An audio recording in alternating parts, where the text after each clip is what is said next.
अरे चश्मा लगा के कहाँ जा रही हो ये सड़ुआई? प्रणाम जीजा जी। अरे तोहरे पास तो आ रहे हैं।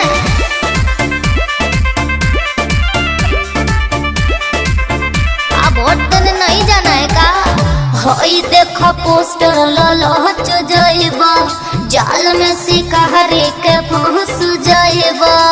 ओने 1100 खाता में आवता और इने मूर्ख बनावेला बोलावता। हई देखो पोस्टर ललच जाइबा, जाल में सिकहरी के फंस जाइबा। अरे ए सड़ुआई, बोला हम पैसा के पीछे भागल ना हई। अच्छा तू हमरा के पोस्टर का देखावताड़ू? हम संतोष पागल नहीं।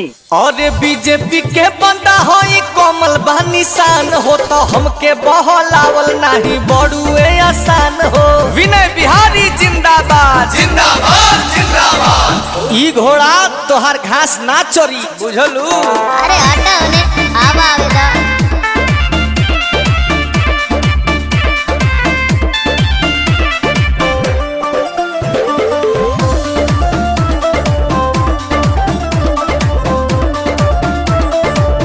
सुन लो, बोला माई के गैस मिलल बाबू के पैसा, खाता नी हम भात जे कर हो।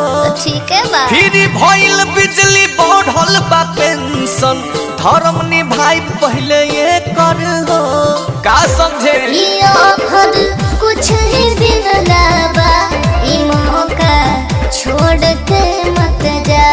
सुन लो। अरे ए सड़ुआई, का? ई पियर का बैंक 500 पर लौकल बड़े सन। अच्छा? हम बादल ना होई और तू का बुझताड़ू? हम बदल जाई। हम संतोष पागल नहीं। बीजेपी के बंदा होई कोमल बा निशान हो तो हमके बहलावल नहीं बड़ुए आसान हो। विनय बिहारी जिंदाबाद जिंदाबाद जिंदाबाद। शिकारी आया है, जाल बिछाया है, फंसे के नइखे सड़ुआई। प्रणाम जीजा। विनय बिहारी जिंदाबाद जिंदाबाद जिंदाबाद। विनय बिहारी जिंदाबाद जिंदाबाद जिंदाबाद।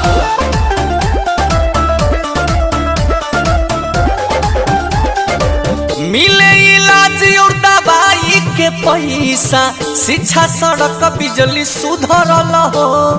सगरो बिहार में विकास के बचर्चा, जिंदगी पहले से संवरल हो। ई बपुआ कुछ ना करी। सटाइल जब से परचावा, ई बात के सगरो चर्चावा। ए सड़ुआई, बोला जीजा। असरा में आँख दुनू पानी जैसन बह जाई। अच्छा। हई पोस्टर वाला पैसा पोस्टर में रह जाई, बुझलू सड़ुआइन? बुझा तनी। बीजेपी के बंदा होई कोमल बा निशान हो तो हमके बहलावल नहीं बड़ुए आसान हो। विनय बिहारी जिंदाबाद